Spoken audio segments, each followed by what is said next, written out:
Hello friends, this is Shalini Srivastava. स्वागत है आपका टीचिंग लर्नर्स में। तो कैसे हैं आप लोग और आप लोगों की पढ़ाई बेहतर चल रही होगी। और आज जहाँ तक आप जानते हैं कि हम इस समय अपनी सीरीज स्टार्ट कर रहे हैं। यूपीएससीईआरटी की बुक है कौन सी?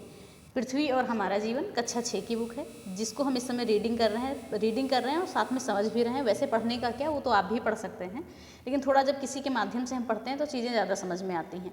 ओके, तो ये क्लास हमने लगभग लेसन 3 तक हमने पढ़ लिया था।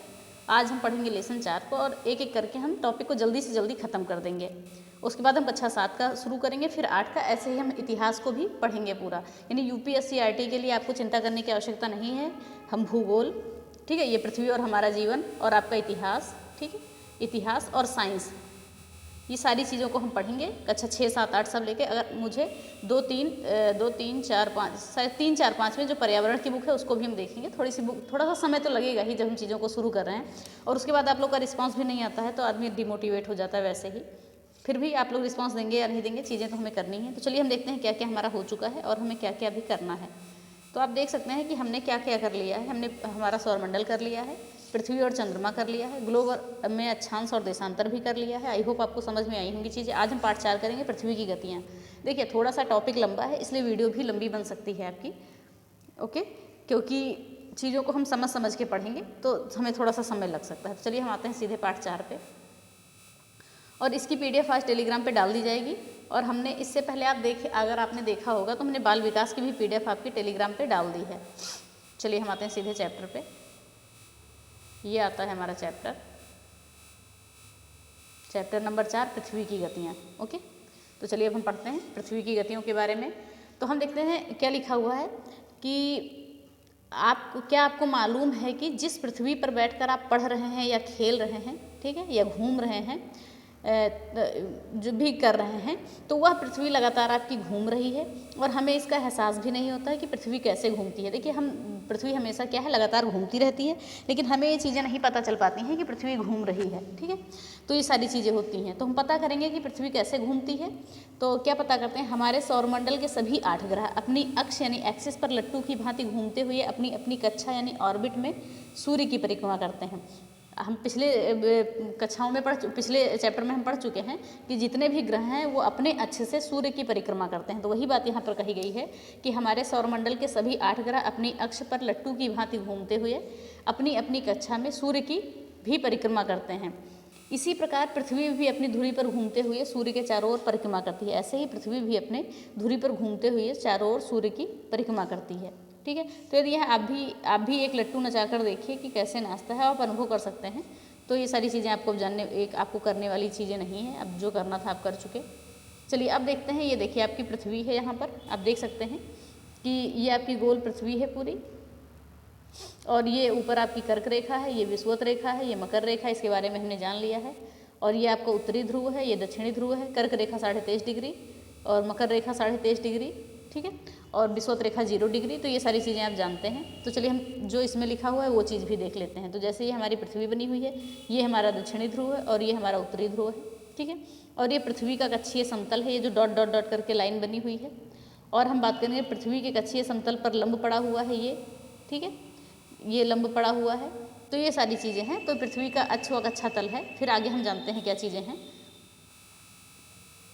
ओके, तो यहाँ पर क्या लिखा हुआ है कि पृथ्वी अपनी धुरी पर घूमना या पृथ्वी का अपनी धुरी पर घूमना या घूर्णन करना, ठीक है, घूमना या घूर्णन करना पृथ्वी का परिभ्रमण कहलाता है। जैसा कि हम पिछली वीडियो में भी पढ़ चुके हैं, पिछले चैप्टर में पढ़ चुके हैं कि पृथ्वी का अपनी धुरी पर घूमना परिभ्रमण कहलाता है, लेकिन पृथ्वी द्वारा अपनी कक्षा में सूर्य के चारों ओर परिक्रमा करना परिक्रमण कहलाता है। यानी कि अपनी ही धुरी पर इसी लट्टू पे बार बार घूमना क्या कहलाता है, परिभ्रमण कहलाता है। और अगर हम इसके चारों ओर ऐसे ऐसे घूमते हैं तो ये हमारा परिक्रमण कहलाता है। तो ये चीज़ें आप समझ गए होंगे। पृथ्वी का अक्ष एक काल्पनिक रेखा है जो दोनों ध्रुवों से होकर जाता है, ठीक है। पृथ्वी का अक्ष एक काल्पनिक रेखा है जो दोनों ध्रुवों से होकर जाता है। पृथ्वी इसी अक्ष के परितः घूर्णन करती है, यानी परितः यानी कि चारों ओर घूर्णन करती है। पृथ्वी का अक्ष उसके कक्षा तल पर बने लंब से 23.5 डिग्री झुका होता है। क्या है? पृथ्वी का अक्ष उसके कक्षा तल पर बने लंब से 23.5 डिग्री झुका होता है। दूसरे शब्दों में बात करें तो पृथ्वी का अक्ष पृथ्वी की कक्षा तल से 66.5 डिग्री का कोण बनाता है। इस झुकाव को पृथ्वी के अक्ष का झुकाव कहते हैं।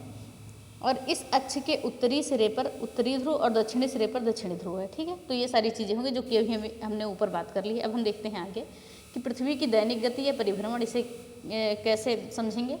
तो चलिए हम देखते हैं पृथ्वी की दैनिक गति यानी कि परिभ्रमण। तो ये क्या होता है, पूर्व से पृथ्वी जो है पश्चिम से पूर्व की दिशा में घूमते हुए 24 घंटे में एक घूर्णन पूरा करती है। घूर्णन की इस समय अवधि को एक पृथ्वी दिवस कहते हैं।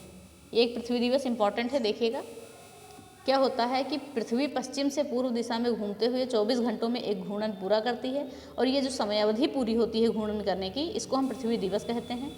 यह पृथ्वी की दैनिक गति है। ठीक है, जब दिन में वो करती है तो दैनिक गति है।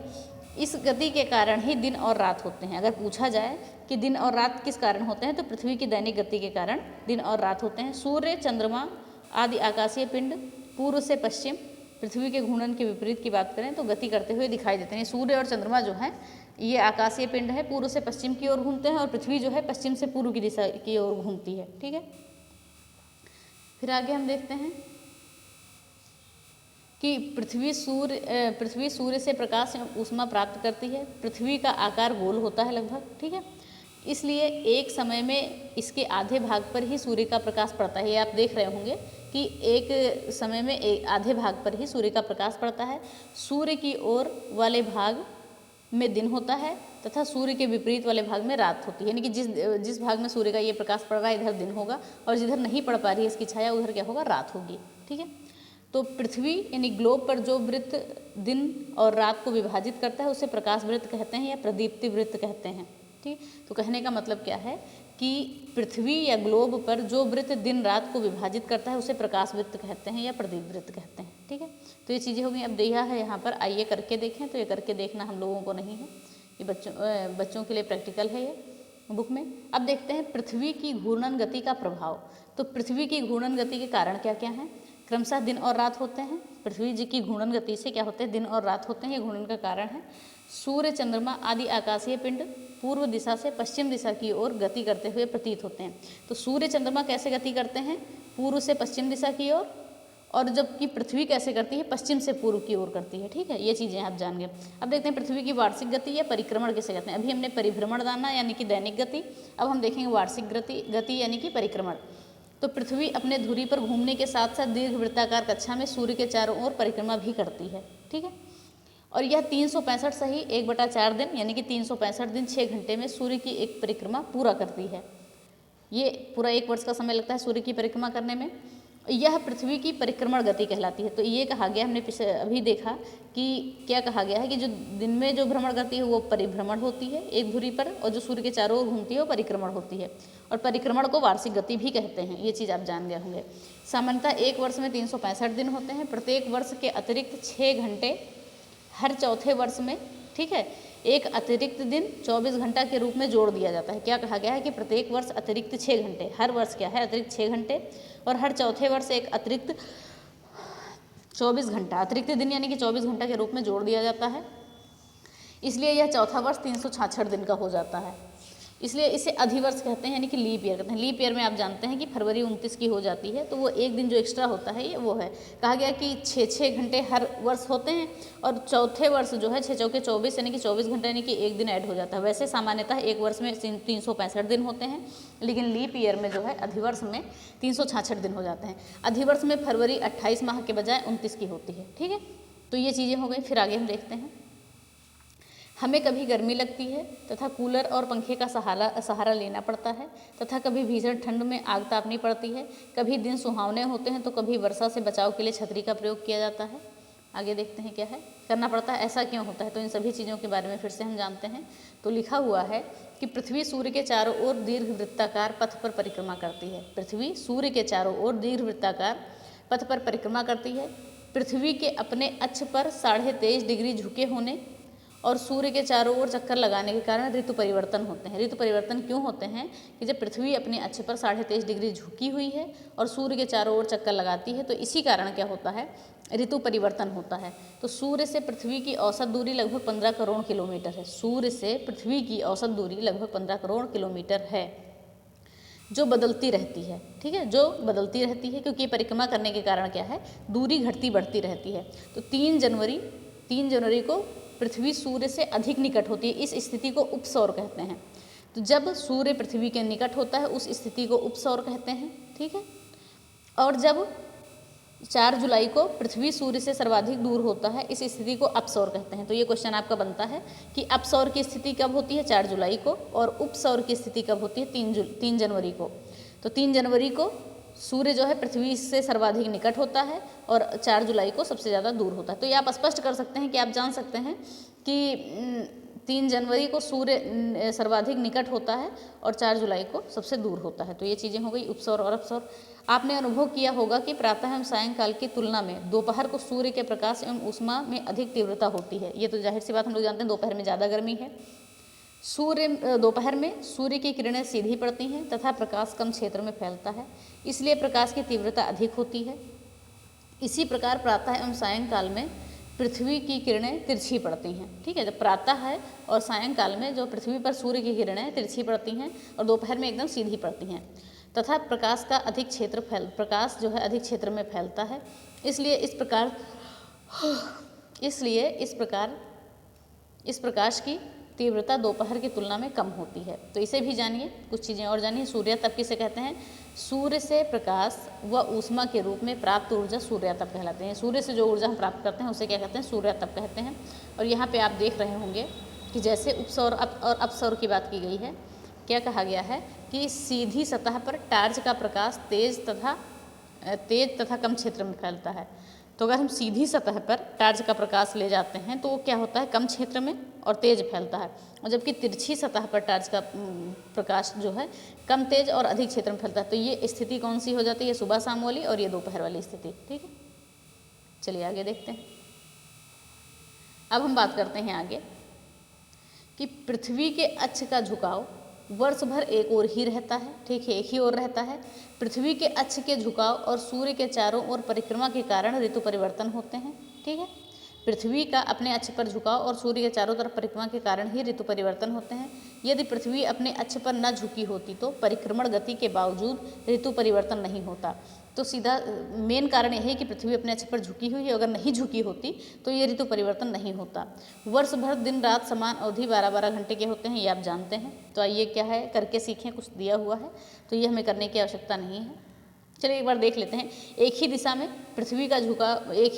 पृथ्वी के झुकाव को समझने के लिए मैदान पर एक बड़ा दीर्घवृत्त बनाइए। चलिए छोड़िए, इसको बच्चों का है, ये करने का है, ये हम लोग नहीं, सब प्रैक्टिकल हम लोगों ने बचपन में कर लिया होगा।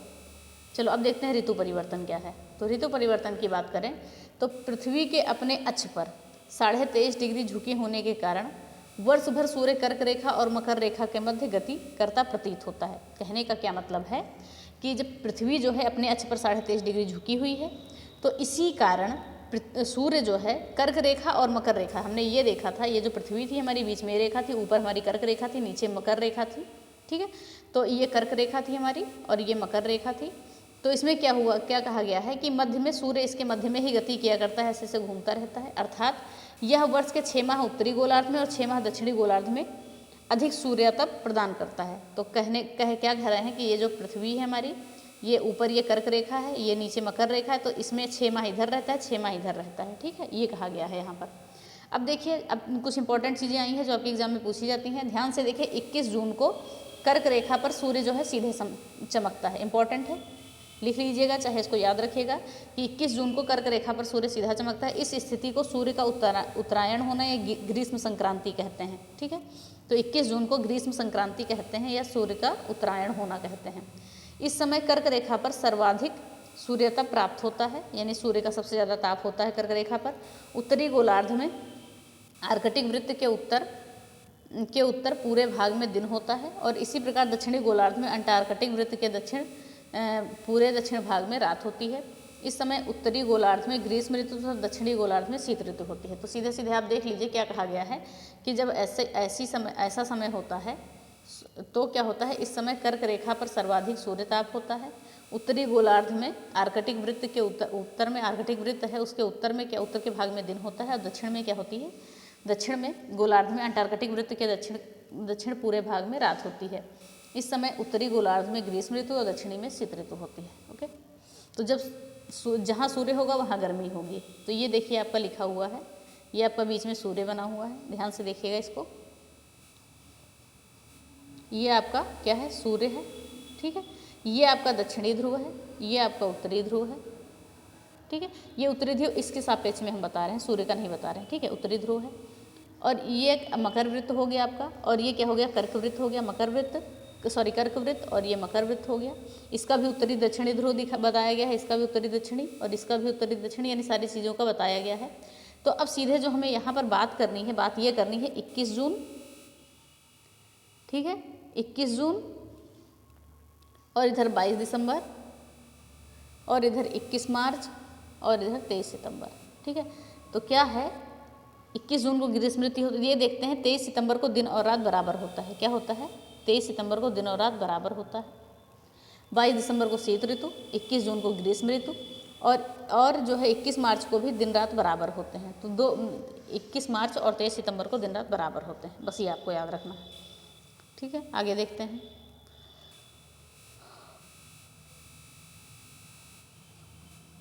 फिर हम देखते हैं इसके विपरीत 22 दिसंबर को सूर्य मकर रेखा पर सीधा चमकता है। जैसा कि आपने अभी फिगर में देखा कि 22 दिसंबर को सूर्य मकर रेखा पर सीधा चमकता है। इस स्थिति को सूर्य का दक्षिणायन होना या मकर संक्रांति या शीत संक्रांति कहते हैं। 22 दिसंबर को मकर रेखा पर सूर्य जो है सीधा चमकता है। इस स्थिति को सूर्य का दक्षिणायन होना या मकर संक्रांति या शीत संक्रांति कहते हैं। इस समय मकर रेखा पर सर्वाधिक सूर्यताप होता है, यानी कि दक्षिणी गोलार्ध में अंटार्कटिक वृत्त के दक्षिण पूरे भाग में दिन होता है और उत्तरी गोलार्ध में आर्कटिक वृत्त के उत्तर में पूरे में भाग में रात होती है। इस समय उत्तरी गोलार्ध में शीत ऋतु और दक्षिणी गोलार्ध में ग्रीष्म ऋतु होती है, ये चीज़ याद रखिएगा। फिर अब हम देखते हैं 21 मार्च और 23 सितंबर की बात करेंगे। यहाँ पर आपको डेट ये याद रखना है, 22 दिसंबर। तो 21 मार्च और 23 सितंबर को सूर्य भूमध्य रेखा या विषुवत वृत्त पर सीधा चमकता है। इस समय न तो उत्तरी ध्रुव और न ही दक्षिणी ध्रुव सूर्य की ओर झुका होता है। पूरी पृथ्वी पर इस समय दिन रात की अवधि समान यानी 12-12 घंटे की होती है। विषुवत रेखा पर सर्वाधिक सूर्यताप होता है। इन तिथियों को विषुव कहते हैं, ठीक है। ये जो तिथियां हैं इन सभी को क्या कहते हैं, विषुव कहते हैं। 21 मार्च को बसंत विषुव होता है। उत्तरी गोलार्ध में बसंत ऋतु एवं दक्षिणी गोलार्ध में शरद ऋतु होता है। इसी प्रकार 23 सितंबर को शिशिर विषुव होता है। उत्तरी गोलार्ध में शरद ऋतु एवं दक्षिणी गोलार्ध में बसंत ऋतु होती है। तो ये सारी चीज़ें आप देख लीजिएगा, एक बार नहीं समझ में आएगा तो 2 बार वीडियो देख लीजिएगा। तो ये चीज़ें हो गई। अब आप ये देख लीजिए, सूर्य है, ग्रीष्म ऋतु और कब होती है, शीत ऋतु, मौसम के बारे में आप जान लीजिए। तो यहाँ पर क्या है कि आपका सूर्य है, ठीक है। तो इसमें ग्रीष्म ऋतु का महीना आपका क्या क्या दिया गया है, आप ये देख सकते हैं। आपको ग्रीष्म ऋतु है और यहाँ ये शीत ऋतु है, ठीक है। और फिर यहाँ ये बसंत ऋतु, शरद ऋतु। तो ये सामने ग्रीष्म ऋतु, शीत ऋतु दिया है, यह बसंत ऋतु, शरद ऋतु दिया हुआ है, ये चीज़ें दी हुई हैं। तो ये सारी चीज़ें आप समझ सकते हैं, ठीक है। चलिए अब हम आगे देखते हैं।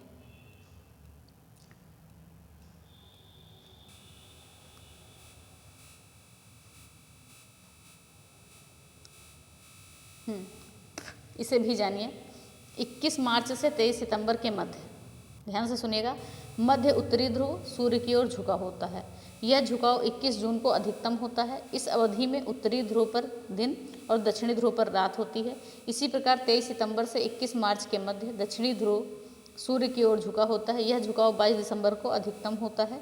इस अवधि में दक्षिणी ध्रुव पर दिन व उत्तरी ध्रुव पर क्या होती है, रात होती है। तो एक बार और देख लीजिए, 21 मार्च से 23 सितंबर के मध्य, ठीक है, उत्तरी ध्रुव सूर्य की ओर झुका होता है। यह झुकाव केवल 21 जून को अधिकतम होता है। इतने झुकने के बावजूद बीच में 21 जून को सबसे अधिक होता है, इनका झुकाव होता है।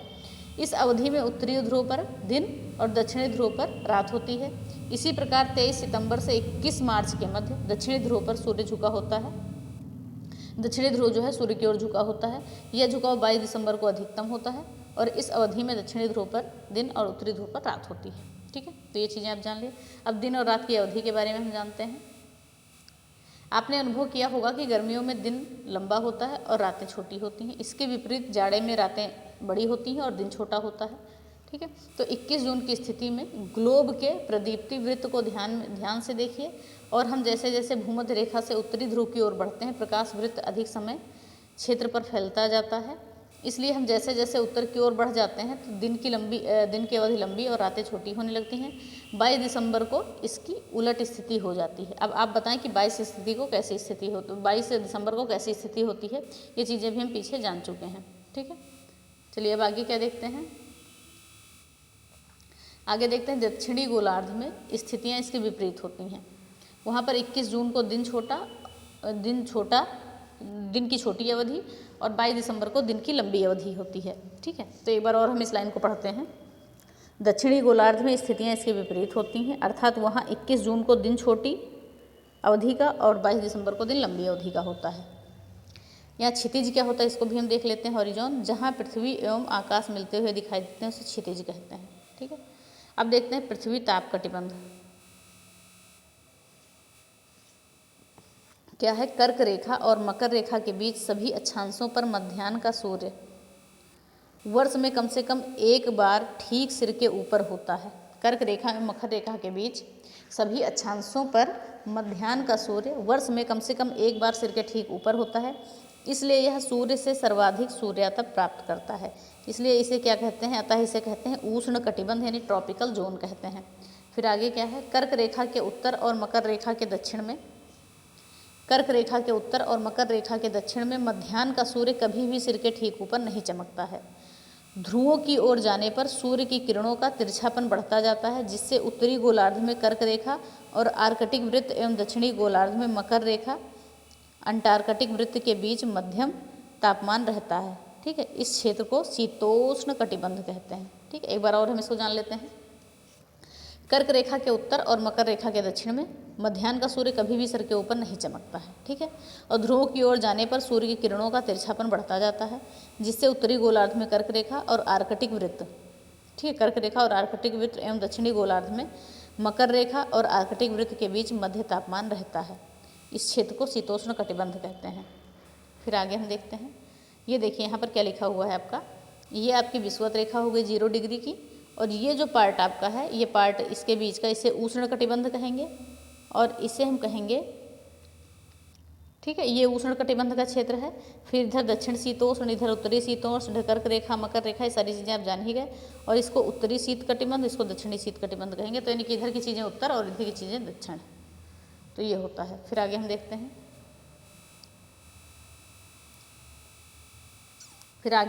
हैं।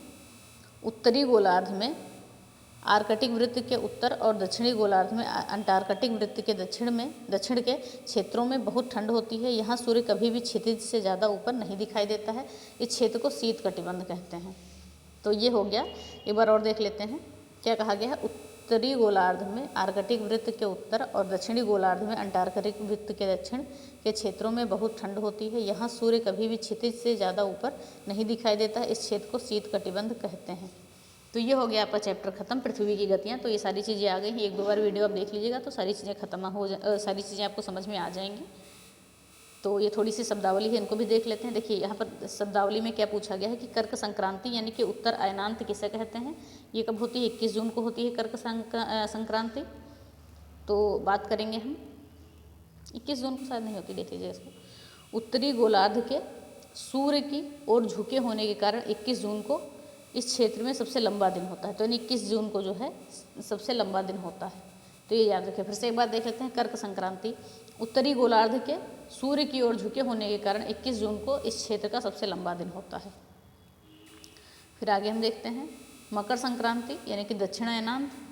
तो 22 दिसंबर को सूर्य की किरणें मकर रेखा पर सीधी पड़ती हैं और दक्षिणी गोलार्ध में लंबे दिन होते हैं।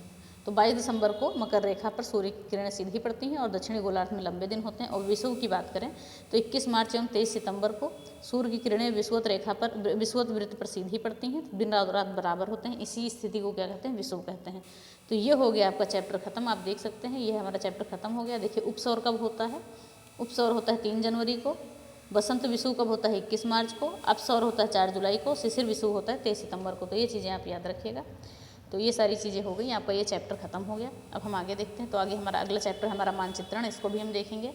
आई होप ये आपको समझ में आया होगा। अगर एक बार नहीं आया है तो सिर्फ हमें रीडिंग करनी है, इसलिए मैं अच्छे से बता कोई बताने का वो भी नहीं है। तो जब हम भूगोल जब कभी आप पढ़ेंगे, कहीं पढ़ेंगे तो उसको समझ लीजिएगा। यहाँ पर हम बेसिक चीज़ें केवल समझ रहे हैं, यहाँ पर हम केवल बेसिक चीज़ों को समझ रहे हैं, ठीक है।